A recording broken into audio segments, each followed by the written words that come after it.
Gracias por la presentación, Sabri. Hoy quiero comentarles sobre esta enfermedad que ha tenido un alto aumento en estos últimos tiempos debido a falta de cuidados por ahí en cuanto a prevención de enfermedades de transmisión sexual, y tiene muchas manifestaciones a nivel de piel y mucosas y también a nivel sistémico. Entonces, más o menos, me gustaría contarles de qué se trata para poder tenerla presente. Bueno, la sífilis es una enfermedad de infecto contagiosa bacteriana que principalmente se transmite por vía sexual. Por lo general presenta una evolución crónica que alterna entre periodos de latencia y de actividad. Esta enfermedad puede transmitirse en cualquier periodo del embarazo, siendo más frecuente a partir del cuarto mes de gestación. Como les comenté hace un rato, puede tener manifestaciones cutáneas a nivel de las mucosas y también de los distintos sistemas del organismo. Más o menos para contarles un poco de la historia, fue bautizada, en realidad no se sabe a ciencia cierta cuándo apareció la sífilis, pero fue bautizada con este nombre en el año 1530 por un médico que se llamaba Girolamo Fracastorius, un italiano, que escribió un poema que se llamaba Sífilus, que trataba de un pastor que era castigado con esta enfermedad porque tenía una vida libidinosa. Entonces, por eso había sido castigado con esta enfermedad. Después, más tarde, la medicina le dio el nombre de lues, haciendo referencia al latín, que significa espiar los pecados. Esta enfermedad tuvo una epidemia importante en Europa a fines del siglo XV y al final no se sabe si era más grave la enfermedad o el tratamiento que se aplicaba para esta enfermedad, porque se trataba a los pacientes con mercurio, teniendo por lo general graves consecuencias para ellos, llevándolos muchas veces a la muerte por intoxicación. De hecho, en este cuadro se ilustra un poco a lo que ellos llamaban el martirio del mercurio, y hay personajes célebres, como por ejemplo el compositor Franz Schubert, que falleció a los 31 años debido al tratamiento del mercurio contra la sífilis. Además, está bueno destacar que esta enfermedad ha condicionado mucho el comportamiento humano, social, y también en cuanto a investigaciones en humanos, a partir del experimento de Tuskegee, perdón, pero soy desastrosa en el inglés, no sé bien cómo es la pronunciación. Le cuento de qué se trata esto. En Estados Unidos, en la ciudad homónima, que queda en el estado de Alabama, entre los años 1932 y 1972, se realizó un estudio con 600 hombres afroamericanos analfabetos, de los cuales 399 de ellos estaban infectados por la enfermedad. El estudio en realidad buscaba investigar cuál era la evolución natural de la enfermedad y si esta enfermedad, si la dejaban ser, llevaba a la muerte. Básicamente a los pacientes se los engañó, diciéndoles que les ofrecían comida gratis por darles el tratamiento adecuado para la enfermedad, y aparte era una época en la que había una fuerte crisis económica, entonces abusaban un poco de las necesidades de estas personas. Y aplicaban medicamentos placebos, haciéndoles creer a los pacientes que estaban tratando correctamente su enfermedad.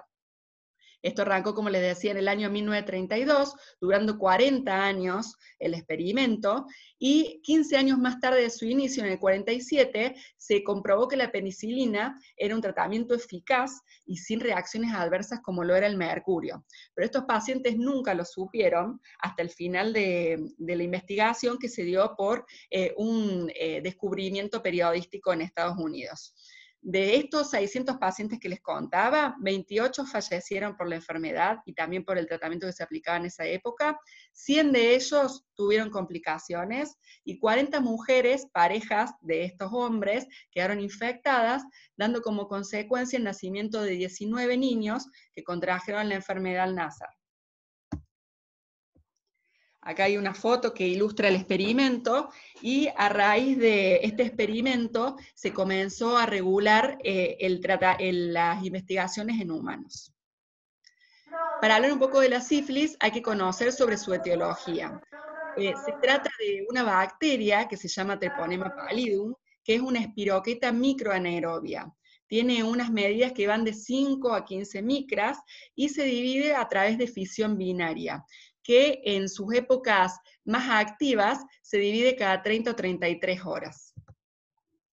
Esta es la famosa espiroqueta.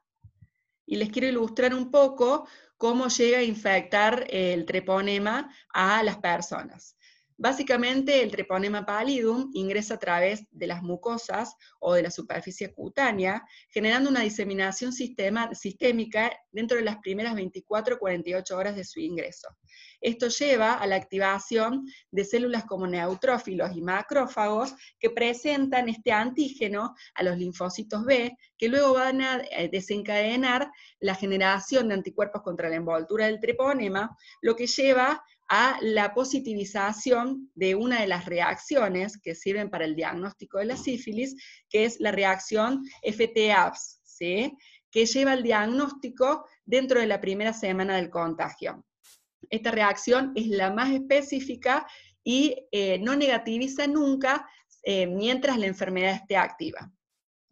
Por otro lado, la destrucción de las células producida por la infección del treponema lleva a la liberación de cardiolipinas que se unen a estas espiroquitas que ya están siendo atacadas por los neutrófilos y los macrófagos y los linfocitos B, llevando a la fabricación de anticuerpos cardiolipínicos, y con eso aparece la positivización de la famosa BRL, que es una reacción no treponémica, es inespecífica, pero que positiviza a los primeros días de aparición de la lesión primaria, que es el chancro, del cual les voy a hablar en un ratito.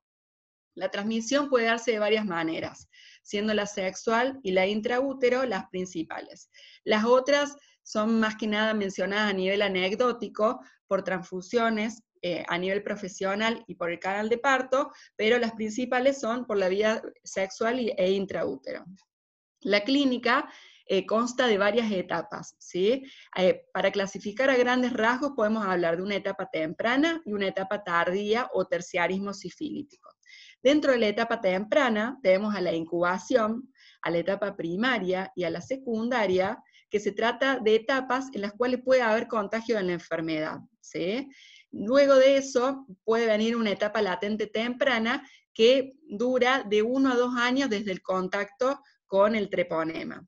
Luego de esto, si no se realiza tratamiento oportuno, el paciente prosigue a una etapa tardía, que es a partir del año del contagio, que puede tener manifestaciones a nivel cutáneo mucoso, a nivel neurológico, cardiovascular, osteoarticular y en cualquier otro órgano.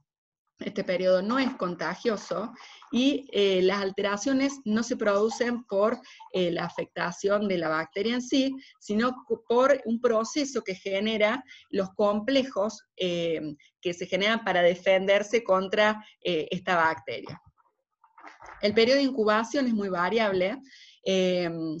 Básicamente se dice que puede ir de 1 a 3 semanas, pero también se ha descrito que puede durar hasta 90 días. Esto tiene que ver con el tamaño del inóculo de bacterias, con el estado inmunitario del paciente y también con la simultaneidad de tratamientos antibióticos que esté haciendo el paciente en el momento del contagio, pero en dosis insuficientes para matar al treponema.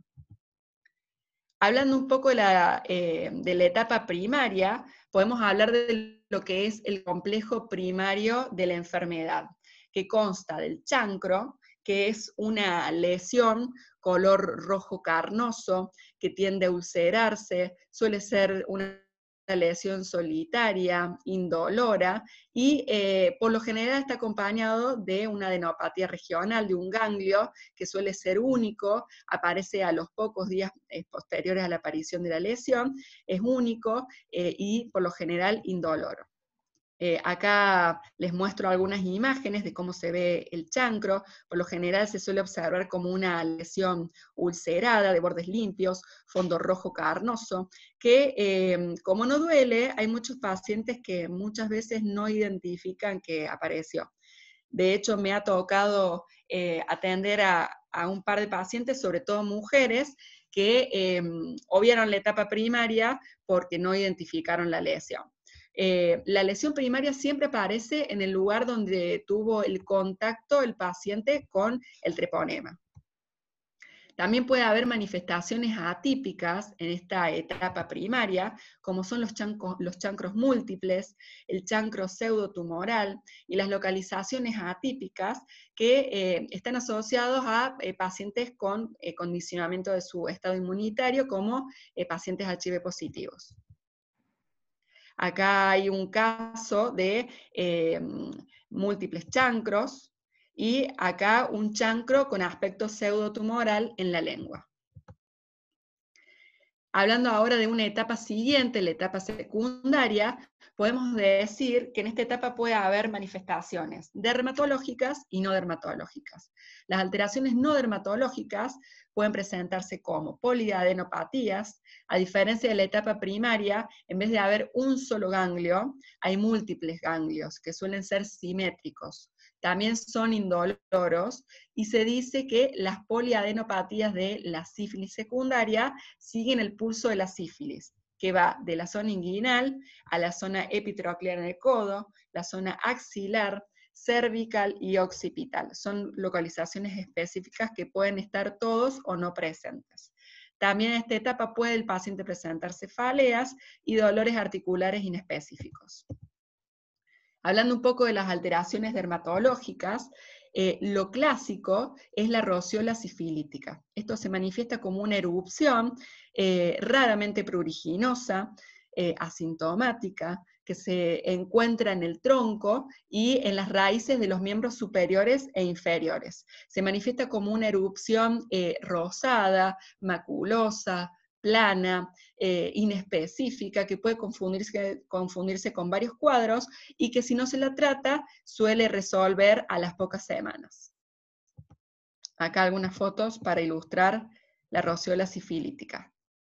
Hay pacientes que ni se enteran y pasan a un estado avanzado al no tratar oportunamente en esta etapa secundaria.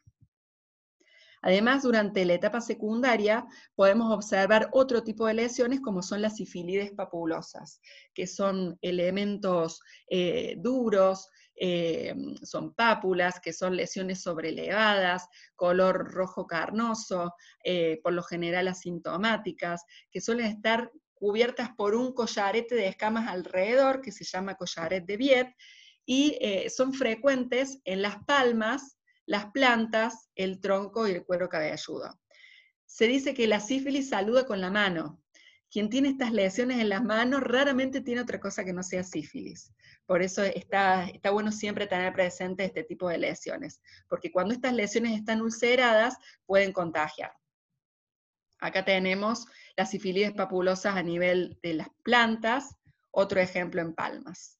Además, pueden haber otras variantes de sifilides, como son las papulocostrosas, las papuloerosiones, las pigmentadas, las que tienen aspecto psoriasiforme, las que tienen aspecto de piel seca, como las ictiosiformes, las que tienen aspecto de acné, de áreas seborreicas, papulohipertróficas, que son los famosos condilomas planos, varioliformes con aspecto de lesiones de varicela, entre otras.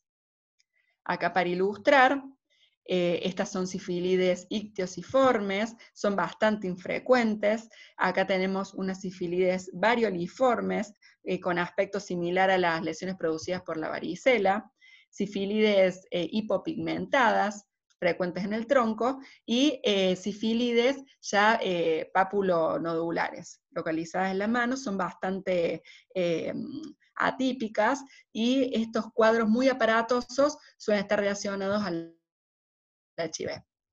Además, es característico en las mucosas la depapilación de la lengua, lo que lleva a algo que nosotros llamamos lengua en pradera sesgada. También puede haber afectación genital con los condilomas planos, y puede estar presente también, que lamentablemente vemos mucho, en niños que sufren abusos. Esto es una etapa de sífilis secundaria. No solamente puede afectar la piel, sino que también puede manifestarse a nivel de las faneras, del pelo, el cuero cabelludo. Suele haber una alopecia, una caída de pelo que es bastante inespecífica. es como una caída apolillada, ¿sí? No hay una caída activa, sino que se ve como un cuero cabelludo que ha perdido el pelo de manera difusa. Además puede haber repercusión en las cejas, llevando una caída característicamente de la cola de las cejas, lo que nosotros llamamos el signo del ómnibus de Fournier. También, como están las manifestaciones típicas, podemos observar manifestaciones atípicas. Una de ellas es la sífilis maligna temprana, frecuente en pacientes con HIV. Voy a ser muy insistente con esto, porque lamentablemente quien tiene sífilis o alguna infección de transmisión sexual, al tener una solución de continuidad, una lastimadura en la zona genital, tiene más chances de contagiarse de otras infecciones de transmisión sexual, entre ellas el HIV. Bueno, entonces, la sífilis maligna temprana suele presentar múltiples lesiones que son dolorosas, a diferencia de todas las anteriores que por lo general son indoloras. Suele tener un curso más tórpido, suele haber coexistencia de lesiones de la etapa primaria con la secundaria. Los pacientes suelen tener un mal estado general, pero tienen muy buena respuesta al tratamiento específico. Acá podemos observar que son lesiones más aparatosas, múltiples, que en ocasiones se ulceran, y en la última foto son lesiones ulceronecróticas. Luego de la etapa secundaria, si no es tratado oportunamente, el paciente puede pasar a una etapa latente primaria, que va dentro del primer y segundo año de la infección. Esto en realidad suele ser un hallazgo fortuito, porque el paciente solamente presenta serología positiva para la enfermedad, pero ninguna manifestación cutánea, mucosa ni visceral. Suele encontrarse en chequeos de rutina, en análisis prenupciales, prelaborales, entre otros.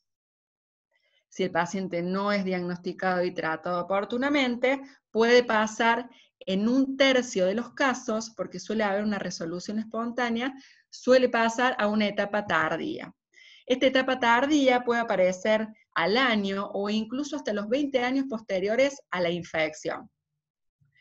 Cuando solamente hay un registro serológico, que tenemos anticuerpos positivos de la enfermedad sin manifestaciones, se dice que el paciente se encuentra en una etapa latente tardía. En cambio, si el paciente tiene manifestaciones en órganos, se trata de una sífilis visceral. Por lo general, la etapa tardía presenta pocas lesiones, ya es una etapa que no es contagiosa porque es desencadenada por la inmunidad que se genera contra la bacteria, son lesiones más bien cicatrizales y tienden a la destrucción. La sífilis terciaria, cuando se encuentra a nivel de la piel, se dice que se trata de una sífilis benigna que presenta gomas y tubérculos. Los gomas son lesiones profundas que tienden a la ulceración y a la degeneración de la zona que afectan. Los tubérculos son lesiones prominentes, color cobrizo, que pueden aparecer en extremidades y que a veces pueden evolucionar a la ulceración también. A la derecha podemos observar una escultura que fue realizada en Estados Unidos, ilustrando la destrucción que genera la sífilis terciaria en una mujer afectada por esa etapa. Por lo general, el paciente que evolucionó sin tratamiento suele tener destrucción del cartílago nasal, llevando a este tipo de fasias. Doc, la interrumpo para avisarle que quedan 2 minutitos y volvemos a reconectar. Bien, perfecto. La neurosífilis es un tipo de afectación de las sífilis terciarias en la cual suele haber una invasión del sistema nervioso central con amplias manifestaciones. Cuando es sintomática, tiene 2 tipos de manifestaciones, la inflamatoria y la degenerativa. Cuando es inflamatoria, por lo general hay afectación de pequeños vasos meningios. Esto es más frecuente en pacientes con HIV. Cuando se trata de una neurosífilis degenerativa, por lo general hay una destrucción de neuronas presentes en el parénquima nervioso. Hay 2 formas características, la tabes dorsal y la parálisis general progresiva. Esta vez dorsal se trata del compromiso de los ganglios neuronales sensitivos posteriores que puede llevar a que el paciente presente una hipotonía y areflexia del aparato locomotor. La parálisis general progresiva se presenta como una meningoencefalitis crónica con fenómenos atróficos y degenerativos de la corteza que puede llevar a alteraciones psiquiátricas, como manías, depresión, demencia, entre otros. También el paciente puede cursar de manera asintomática con alteraciones solamente en el líquido cefalorraquídeo, como por ejemplo proteinorraquia, pleocitosis y BDRL positiva en líquido cefalorraquídeo. La sífilis terciaria también puede afectar a nivel cardiovascular. Esto puede aparecer hasta 20 años posteriores a la infección. Y entre las lesiones más características están la aortitis sifilítica, que puede llevar a una insuficiencia valvular con aneurisma, y también están descritas la panvasculitis y la miocarditis. La sífilis congénita suele ser adquirida durante la etapa embrionaria. Es muy raro que ocurra antes del cuarto mes, y cuando ocurre en etapas tempranas, por lo general llevan a la muerte fetal y el aborto en un 40% de los casos. Después de este periodo, suelen haber estigmas de la sífilis, que ya les voy a contar de qué se trata. Y luego del octavo mes, el paciente puede presentar una sífilis congénita activa infecciosa. La sífilis prenatal temprana es muy similar al periodo secundario de la sífilis del adulto.